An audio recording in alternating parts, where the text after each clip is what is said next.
당뇨병이야, 혈압이야, 고지혈증이야. 이 세 가지 다 잘못된 속설 중에 하나가 약을 한번 먹으면 평생 먹어야 된다. 100%는 아닙니다. 내가 콜레스테롤이 높은데 저탄고지네, 비건이네 이런 다이어트 진짜 열심히 하셔봐도 콜레스테롤이 높아서 혈관이 막혀서 급성 심근경색이나 심장마비로 급사하는 경우가 꽤 많습니다. 저는 집에 있는 제 딸들과 제 배우자도 간헐단식을 본인이 요새 한다고 하는데 오히려 지방이 더 늘어나는 경우도 있어요. 스타틴이라고 하는 약은 부작용이 있기 때문에 못 먹는 사람들이 있게 됩니다. 그런 사람들에서 대안이 나왔는 게 최근에 매일 먹는 약 대신에 바로 안녕하십니까 건강구조대 구독자 여러분들, 저는 심장내과 전문의이고요. 잘못된 의학 지식을 바로잡아서 여러분의 건강에 조금이라도 도움이 될 수 있도록 최선의 노력을 다하겠습니다. 콜레스테롤, 즉 지방 또는 기름이라고 하죠. 사실은 피부, 머리카락 이게 전부 다 콜레스테롤이기 때문에 실제로 콜레스테롤은 우리 사람이 살아가는데 매우 중요한 필수적인 영양분입니다. 우리가 음식을 섭취할 때도 지방의 정도를 정도껏 확실하게 먹어줘야 우리가 충분히 힘도 쓰고 살아갈 수 있게 되는데요. 문제는 이런 지방이 몸속에서 일정 수준 이상 사용을 하고 난 다음에 남아있을 때 이 남아있는 지방이 어디에서 어떻게 처리되느냐에 따라서 그 운명이 달라지게 됩니다. 예를 들면 콜레스테롤 중에 LDL, 소위 말해서 저밀도 지단백질이라는 아이는 지방을 둘러싸고 있는 단백질이 혈액 속에서 돌아다니는데 이 아이들이 하는 주 역할은 혈관에 기름 찌꺼기를 만들고 혈관을 좁아지게 만들어서 나중에 결국에는 혈관 질환을 만드는, 그래서 나쁜 콜레스테롤이 바로 LDL 콜레스테롤 할 수 있고요. 반면에 HDL 콜레스테롤, 소위 말하는 고밀도 지단백질 콜레스테롤은 반대 역할입니다. LDL들이 혈관 안에서 좀 나쁜 일을 할 때 HDL은 가서 그 아이들을 청소해주는 역할을 하기 때문에 전체적으로 봤을 때 콜레스테롤은 반드시 필요한 영양분이긴 하지만 소소하게 들어가 봤을 때는 LDL은 나쁜 아이, HDL은 그나마 조금 더 착한 청소부 역할을 하는 아이, 이 정도로 이해를 하시면 될 것 같습니다. 지금 약 한 30-40년 정도 의학, 과학이 발달하면서 어느 날 갑자기 쓰러져서 죽는 급성심근경색증, 심장마비, 뇌경색, 뇌졸중이라고 하죠. 이런 혈관 질환들이 생기는 원인에 대해서 분석을 많이 했습니다. 왜냐하면은 전 세계적으로 사망 1위가 바로 이런 심장, 뇌혈관 같은 혈관 질환이기 때문에 많이 조사를 해봤더니만 근 한 30-40년 전부터 유일하게 확실하게 제일 나쁜 놈으로 자리매김하고 있는 것이 바로 LDL 콜레스테롤. 그래서 대부분 저희가 혈관 질환을 보는 의사들이 공부하는 학회나 교과서 또는 여러 가지 논문에 보면 딱 하나만 잡으라고 되어 있습니다. 바로 LDL 콜레스테롤입니다. 우리가 혈압이 되게 높은 사람들한테는 혈압을 낮추면 좋다라고 하긴 하지만 혈압이 너무 낮아지면 저혈압도 생기고 어지럽고 기운이 없어지죠. 혈당도 마찬가지입니다. 당뇨병 환자들이 혈당이 높아서 생기는 병인데 혈당을 낮추라고 하는데 너무 낮추게 되면 저혈당이 빠지기 때문에 너무 낮추는 거 위험하잖아요. 유일하게 혈압과 혈당과는 다르게 낮으면 낮을수록 좋은 것이 바로 LDL 콜레스테롤. 쉽게 설명드리면 엄마 뱃속에서 막 태어난 신생아들이 LDL 콜레스테롤 수치가요 약 30에서 40 정도 되거든요. 그러면 성인인 사람도 약이나 어떤 수치 또는 여러 가지 치료법을 활용을 해서 30, 40까지 낮추게 되면 높았던 사람에 비해 봤을 때 혈관 질환의 위험은 기하급수적으로 떨어지게 되고, 신생아들이 콜레스테롤이 3, 40임에도 불구하고 잘 자라잖아요. 어른들도 살아가는데 전혀 문제가 없기 때문에 LDL 콜레스테롤은 낮으면 낮을수록 혈관 질환의 위험이 확실하게 낮아진다는 것이 현재 정설입니다. 낮으면 낮을수록 좋다는 얘기는 혈관 안에 피 속의 콜레스테롤은 낮으면 낮을수록 좋다는 얘기고요. 아무리 낮아도 문제가 없는 거는 우리 사람 몸, 예를 들면 뇌나 기본 장기들은 자기가 스스로 콜레스테롤을 만들어냅니다. 이게 뭐냐면 필요한 거는 자체 공장에서 돌려서 알아서 만들어내는데 이렇게 만들어낸 게 많이 남게 되거나 또는 너무 많이 먹어서 간에서 만들어서 어디 보낼 데가 없으니까 피 속으로 보내게 되는 거죠. 그래서 혈액 속에 있는 콜레스테롤은 낮으면 낮을수록 혈관 질환이 적게 생기고 아무리 낮아도 필수적이기 때문에 사람 몸에는 아무 문제가 없다는 것이죠. 혈액 검사를 하면 기본적으로 현재 우리나라를 비롯한 전 세계 병원들이 보고하는 게 딱 4가지가 있습니다. 첫 번째, 총 콜레스테롤, 전체 콜레스테롤인데 총 콜레스테롤 안에 나쁜 LDL 콜레스테롤이 얼마냐, HDL 콜레스테롤이 얼마냐, 그리고 조금 이름이 생소한데 중성지방이 얼마냐. 과거에는 사실은 혈액 검사를 하면 총 콜레스테롤밖에 보지 않았던 시대가 있었습니다. 그러나 최근에는 1등 나쁜 놈이 바로 LDL 콜레스테롤이기 때문에 모든 의료진들이 결과를 볼 때 LDL 콜레스테롤 첫 번째로 볼 수밖에 없는 그런 현상입니다. 중성지방과 HDL, LDL은 조금 성격이 다릅니다. LDL과 HDL 같은 콜레스테롤 이름이 붙은 아이들은 간에서 주로 만들어내는 것인데요. 중성지방은 대부분이 우리가 먹는 걸로 들어오기 때문에 같은 족보 안에 있긴 하지만 전혀 다른 아이들인 거죠. 그래서 실제로 배가 좀 나왔다거나 치킨, 맥주 또는 뷔페를 갔다 또는 중국 음식을 먹었다 이렇게 된다 그러면 중성지방은 정말 미친 듯이 올라가게 되거든요. 보통 우리가 콜레스테롤 검사를 할 때 금식하세요라고 하는 이유가 뭐냐? 바로 중성지방 때문에 금식하라고 하는 거예요.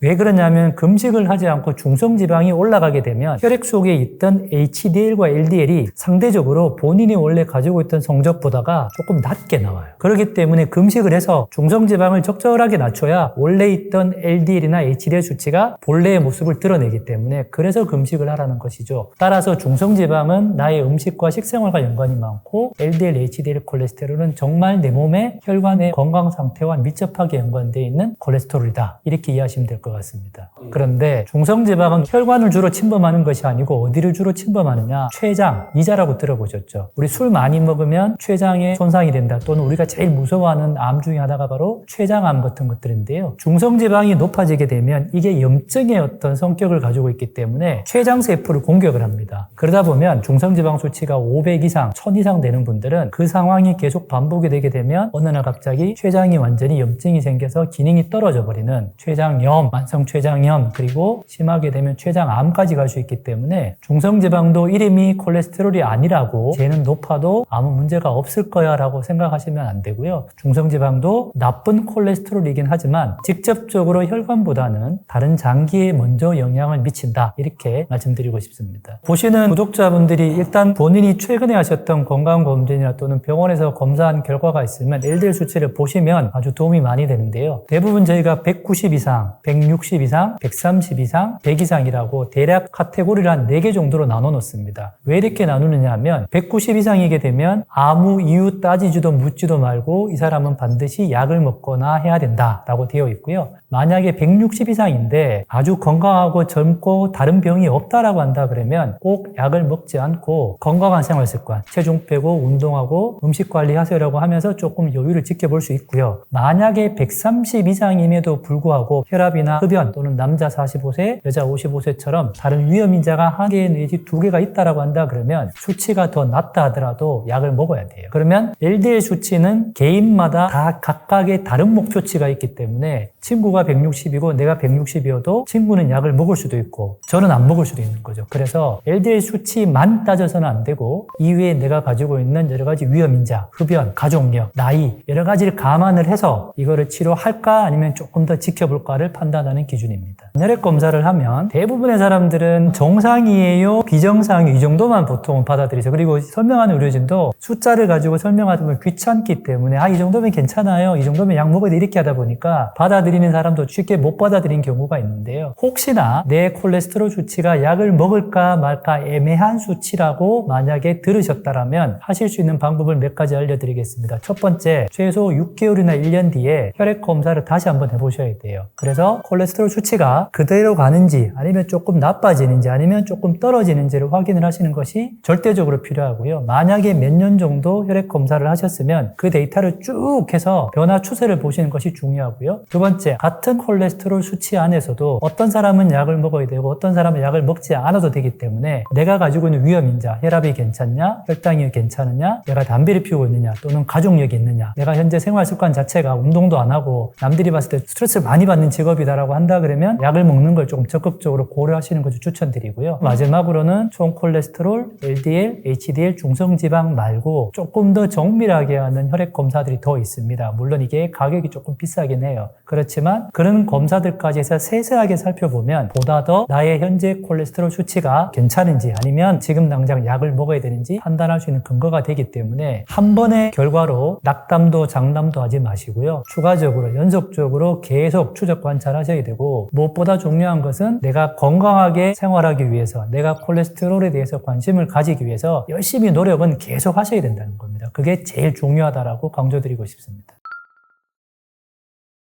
콜레스테롤은 약 30% 정도는 먹는 것과 체중과 우리의 몸매와 연관이 되어 있다고 되어 있습니다. 물론 운동도 마찬가지고요. 다만 음식으로 조절할 수 있는 숫자는 많은 논문을 보면 대략 5에서 10% 정도 됩니다. 그러니까 무슨 말이냐, 내가 콜레스테롤이 높은데 저탄고지네, 비건이네, 무슨 다이어트 되게 많잖아요. 이런 다이어트 진짜 열심히 하셔봐도 5에서 10%밖에 변화가 없고요. 또 그런 다이어트는 대부분의 연구에서 6개월 이상 지속하기가 너무너무 어렵기 때문에, 그래서 저는 특정 다이어트가 반드시 콜레스테롤에 효과적이라고 하는 근거는 부족하다. 그리고 좋은 음식을 많이 먹어서 콜레스테롤을 올리면 또 괜찮지 않을까, 이렇게 말씀하시는 분도 계시는데요. 그분들도 지금 당장이야 아무 문제가 없는 것처럼 보이지만 5년, 10년, 15년 지나면 많이 후회하실 거예요. 그렇기 때문에 지금 당장 수치의 증감에 일희일비하지 마시고, 이 콜레스테롤은, 이 혈관은 내 거잖아요. 그렇기 때문에 장기간의 계획을 세우시고 장기간의 관리를 꾸준하게 하시는 것이 훨씬 더 좋다, 이렇게 말씀드리고 싶습니다. 지방도 종류가 많이 있죠. 단일 포화, 단일 불포화, 이런 이야기가 있는데요. 단적으로 말씀드리면 포화라고 들어간 용어를 가진 지방들은 반드시 피하셔야 됩니다. 왜냐하면 이 지방들은 몸에 들어가면 중성지방 형태로 변화되기도 하고, 이게 즉각적으로 간에 가서 바로 콜레스테롤 소스로 활용되기도 하고요. 남게 되면 복부 비만 등으로 쌓이기 때문에, 저는 사실은 버터나 마가린 같은 거 이용해서 하는 포화지방을 이용한 다이어트를 보면서 아연실색하고 많이 놀랐는데요. 물론 그런 것들을 먹게 되면 제가 봤을 때는 장점은 있는 것 같습니다. 뭐냐, 워낙에 칼로리가 높으니까 전체적인 아마 섭취량은 좀 줄 것 같아요. 그런데 전체적인 섭취량만 중요한 게 아니고 음식의 질도 너무너무 중요하기 때문에요. 제발 살 빼시고 싶으시면 건강한 식생활과 건강한 운동 같은 걸로 빼셔야지, 유일하게 어떤 특정 음식 하나만 가지고 하는 다이어트는 의학의 역사에서 살아남은 다이어트가 하나도 없습니다. 유일하게 2개만 살아남았는데요. 지중해 식단과 대시 다이어트라고 고혈압을 잡는 식단만 살아남았고, 다른 그 유명한 다이어트들도 다 실패했고요. 저탄고지를 주장했던 선생님도 심장마비로 돌아가셨어요. 그건 무슨 말이냐면, 저탄고지가 초기에는 LDL도 떨어뜨리고 좋아 보이는 것처럼 보이지만 6개월 이상 지속하기도 어렵고, 지속하다 보면 그게 결국에는 혈관에 차곡차곡 쌓이다 보니 문제를 만들기 때문에 콜레스테롤 관리를 위해서 특정 식단을 고집하시는 것은 피하시는 것이 좋지 않을까라고 생각이 됩니다. 간헐적 단식은 기본적으로 심대사증후군, 우리가 흔히 이야기하는 심장과 대사에 비교적 효과가 좋다고 되어 있습니다. 그런데 사실은 간헐적 단식도 기본적으로 본인이 가지고 있는 유전자 그리고 본인의 생활 습관에 따라서요, 몇 시간을 간헐 단식을 해야 되고, 간헐 단식을 하고 난 다음에 섭취하는 음식의 종류도 조금 고민을 해야 되고요. 꼭 강조드리고 싶은 것은, 저는 집에 있는 제 딸들과 제 배우자도 간헐 단식을 본인이 위해서 한다고 하는데, 간헐 단식의 가장 중요한 원칙 중에 하나는, 간헐 단식도 중요하지만요, 그 중간중간마다 반드시 적절한 강도의 운동이 들어가줘야 됩니다. 그래야만 간헐적 단식이 확실하게 우리가 기대한 효과가 나오지, 운동은 하나도 안 하고요, 간헐 단식만 하잖아요, 오히려 지방이 더 늘어나는 경우도 있어요. 왜냐하면은 먹지 않다가 갑자기 먹게 되면 사람 몸은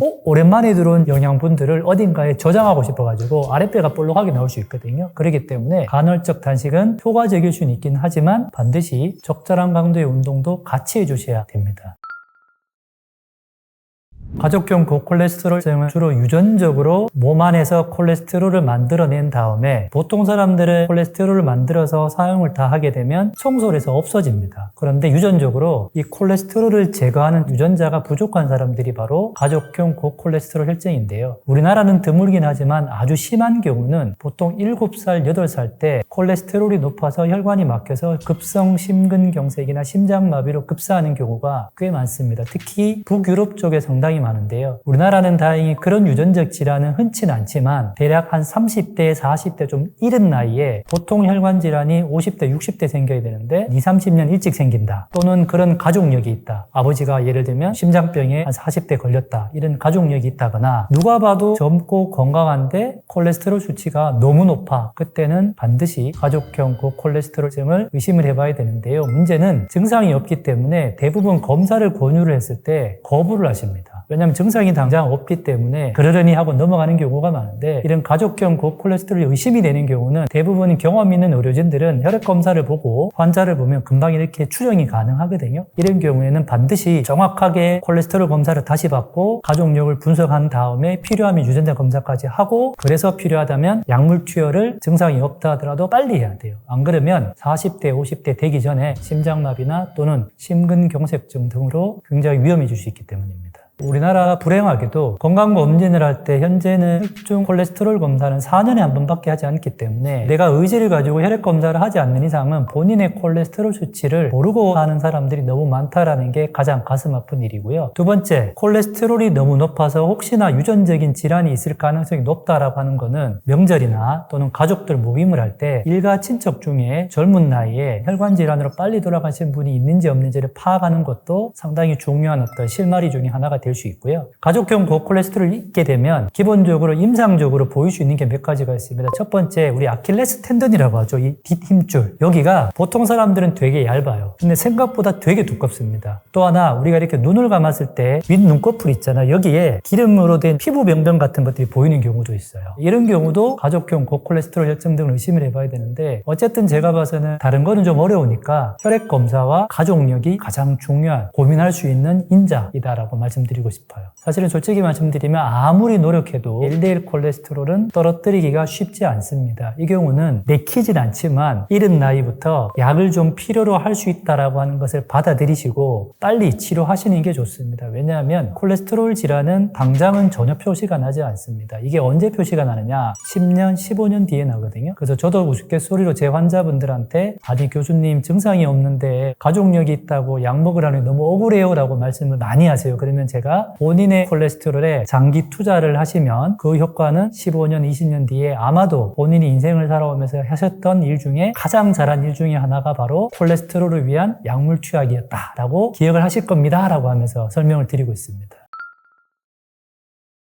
콜레스테롤 수치가 사람마다 이 수치는 높아, 아니야 이 수치는 괜찮아 라고 하는 경계 수치가 다 다르기 때문에 천편일률적으로 높아, 이 약 먹어야 돼, 이거는 사실은 조금 틀린 말이긴 한데요. 그냥 쉽게 말씀드리면 190 이상의 LDL 콜레스테롤은 사실은 묻지도 따지지도 말고 스타틴이라는 약을 복용을 해야 됩니다. 그러면 189부터는 나이나 위험인자, 가족력, 생활습관 이런 것들을 감안을 해서 약을 투약을 하는데, 대부분 현재까지 개발된 콜레스테롤 관리 약 중에 가장 효과적이고 가장 과학적 근거가 많은 약이 바로 스타틴이라고 하는 약이거든요. 그래서 대부분 콜레스테롤 약 하면 스타틴을 떠올리는데, 그래서 콜레스테롤 수치에 따라서 스타틴이라는 약을 복용하는 사람도 있고 복용하지 않는 사람도 있기 때문에 이걸 본인이 혼자서 가지고 고민하지 마시고 담당 의료진에게 가셔가지고 왜 내가 이 약을 먹어야 되는지 설명을 요구하시면 돼요. 우리나라 환자분들은 가셔서 설명 듣기만 하고 그냥 나오시면 대부분 이해를 못 하시기 때문에 설명을 요구하셔서 제대로 본인이 이해를 하셔야 본인이 약을 잘 먹기도 하고 관리를 같이 동참할 수 있기 때문에 의문점과 그 다음에 궁금증을 반드시 해소하고 나오셔야 됩니다. 우리가 보통 알고 있는 만성질환이라고 되어 있죠. 당뇨병약, 혈압약, 고콜레스테롤, 고지혈증약, 이 세 가지 다 잘못된 속설 중에 하나가 약을 한번 먹으면 평생 먹어야 된다, 이런 것들이 대부분, 왜냐하면 만성질환이기 때문에 감기약은 일주일만 먹고 끊지만 이런 만성질환은 평생 먹어야 되는 생각을 많이 하시는데요. 이런 말씀 중에 100%는 아닙니다. 무슨 말이냐면 한 80에서 90% 정도의 환자분들은 당연히 만성질환이기 때문에 약을 유지하면서 평생 관리해야 될 가능성이 많지만, 나이가 젊거나 또는 아주 나쁜 생활 습관을 가지고 있거나 뭔가 되돌릴 수 있을 만한 가역적인 위험인자가 있는 분들은 본인 노력을 잘하면요, 심지어 당뇨병 약도 끊을 수 있고요, 혈압약도 끊을 수 있고요, 콜레스테롤 약도 끊을 수 있어요. 그래서 괜시리 시작해서 끝까지 간다라고 생각하셔가지고 실망감 가지실 필요는 없고, 본인이 노력을 하시면 충분히 약만큼의 효과 또는 약보다 더 좋은 효과를 가지고 나의 몸 상태를 건강하게 만들게 되면 약 중단하고 평안하게 사실 수 있기 때문에 너무 걱정은 하지 않으셔도 됩니다. 댓글이 많다라고 하는 거는 많이 환자분들이 복용을 하고 있고 많은 환자분들이 복용하라고 설명을 들었고 사람들이 이 스타틴이라고 하는 약에 대해서 많이 접해보고 경험을 해봤기 때문에 그렇습니다. 실제로 전 세계적으로 처방량 1위 품목이 바로 스타틴입니다. 그만큼 많은 사람들에게 처방이 되고 있고요. 또 언제부터 처방이 되었느냐, 1994년부터 교과서에 실리기 시작했으니까 거의 지금 40년 가까운 시간 동안에 전 세계에서 수많은 사람들에게 처방이 되고 있고요. 실제로 저 같은 경우는 제 환자의 99%에게 처방을 하고 있고요. 저도 먹고 있습니다. 근데 부작용은 왜 많이 이슈가 되느냐? 보통 스타틴이라고 하는 약은 간에서 작용하는 약이기 때문에 첫 번째, 간 기능이 조금 올라갈 수 있습니다. 두 번째, 이게 근육에 작용하기 때문에 먹고 나면 약간 근육통 같은 것들이 올 수 있습니다. 그리고 세 번째, 이 약을 먹으면 당뇨병이 조금 더 생길 위험이 올라갑니다. 문제는 간, 근육, 당뇨라고 하는 이 부작용이 전체 스타틴이라고 하는 약을 복용하는 사람들을 100이라고 봤을 때 많아봐야 1% 내외. 그러니까 약을 먹다가 예상을 하고 있다가 문제가 되면 중단을 하면 되는 거죠. 우리가 예측을 못한 부작용은 어렵고 무섭고 위험하지만 예측이 가능한 부작용은 어렵지도 무섭지도 두려워하지도 않습니다. 그렇기 때문에 필요한 사람들한테 처방을 하고 그분들이 드셨을 때 반드시 효과가 몇 년 뒤에 기대에 부응하기 때문에 먹으라고 하는데 굳이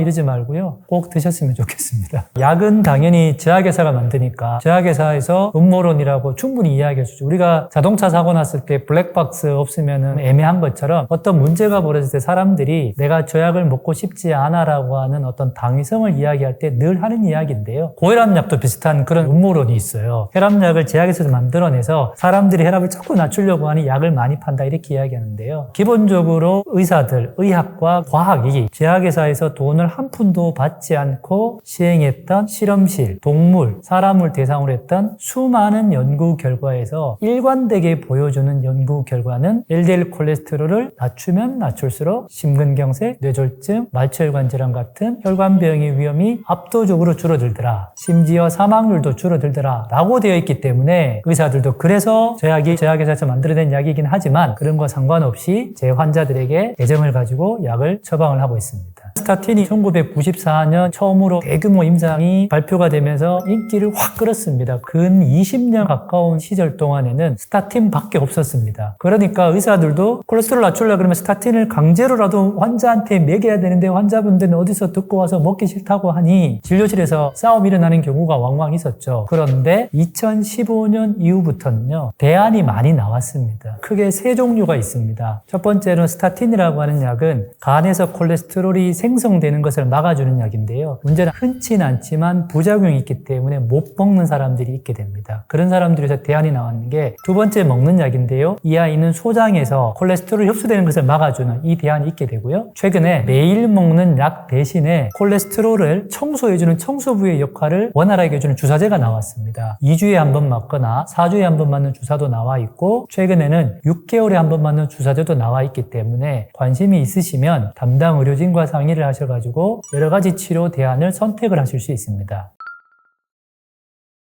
최근에 30대 초반, 40대 초반, 심지어 20대 후반의 급성심근경색 환자분들을 치료를 하면서 계속 물어보죠. 환자분에게 왜 이 병이 걸렸을까라고 계속 물어보는데 물어봤을 때 혈액 검사를 통해서 나오는 많은 위험 인자들 중에 가장 확실한 게 바로 콜레스테롤입니다. 그래서 실제로 다른 어떤 혈관 질환보다 특히 심장 쪽 혈관 질환은 LDL 콜레스테롤이 정말로 위험하고 중요하게 보고 있는데요. 본인이 그렇다면 내가 나이가 젊던 나이가 많던 어떻게 살고 있든 상관없이 그런 심근경색이나 심장마비가 오기 싫다라고 한다 그러면 첫 번째, LDL 콜레스테롤이 무언지에 대해서 관심을 가지셔야 되는 거죠. 내가 나이가 젊어서 콜레스테롤은 나이 많은 사람들 거야, 가족력이 있어야 이런 게 하지 마시고 어디 가서 혈액검사를 하거나 건강검진을 하셨다고 한다 그러면 반드시 LDL 콜레스테롤 수치를 확인을 꼭 하셔가지고 높다 낮다 의료진이랑 한번 상담을 받아보시고요. 두 번째, 약 먹는 것도 너무너무 중요하지만 콜레스테롤 관리를 위해서는 약뿐만 아니라 반드시 가셔야 되는 게 바로 건강한 생활 습관입니다. 적절한 체중, 그 다음에 음식은 야식 너무 많이 하지 마시고요. 이상한 저탄고지 이런 이상한 다이어트 하지 마시고요. 세 끼를 골고루 적당하게 드시는 것을 꼭 추천드리고요. 그 다음에 운동을 꽤나 적당하게 하셔야만 체중, 음식, 운동을 하셔야 콜레스테롤 관리가 같이 갑니다. 그리고 마지막으로는 콜레스테롤이 높아지게 되면 증상이 없기 때문에 대부분은 침묵의 살인자라고 합니다. 잘 모르고 지내는데요. 어느 순간 예를 들면 내가 가슴이 아프다, 호흡 곤란이 온다, 또는 뇌혈관이 막히면 갑자기 팔에 힘이 떨어진다라고 하는 이상한 새로운 증상이 갑자기 생기면 혈관 질환이 위험 징후일 수가 있기 때문에 이때는 고민하지 마시고 최대한 빨리 골든타임 안에 병원에 응급실을 내원하셔야만 후유증 없이 치료가 되거든요. 그래서 첫 번째, 관심을 가지셔라. 두 번째, 건강한 생활 습관을 가지셔라. 세 번째, 몸에 이상이 생기면 최대한 빨리 병원에 가십시오. 이렇게 말씀드리고 싶습니다.